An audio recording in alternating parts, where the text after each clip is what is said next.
Nagsagawa ang Iglesia ni Cristo ng iba't ibang aktibidad para sa kapisan ng pagsamba ng kabataan o PNK bago magbalik eskwela ang mga bata sa Rizal Province. Si Ailey Milio sa detalye.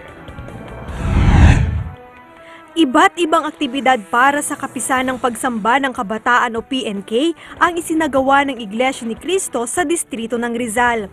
Isinagawa ito bago magbalik eskwela ang mga bata. Kabilang sa mga aktibidad na nilahukan ng mga kabataan ay ang tagisan ng talino para sa batang may edad 6 hanggang 12 taong gulang. Nagtagisan ng talino ang mga bata mula sa mga leksyon na hango sa Biblia. Habang nagtagisan naman ang talino sa Pasugo Magazine Quiz ang mga may tungkulin sa PNK. Nagkaroon din ng cheer dance competition para sa mga bata. Kani-kanyang costume at props ang mga ito at talaga namang todo rin ang suporta ng mga magulang. Bilang paghahanda naman sa isasagawang Unity Games ay isinagawa ang tryout ng basketball, chess at table tennis. Ayon kay kapatid na Mayonel Taal, District Minister ng Rizal, layo ng nasabing aktibidad na sumigla ang lahat ng dakon ng PNK. Layunin din ng aktibidad hindi lamang sa pangkalusugan kundi sa pagtupad ng tungkulin.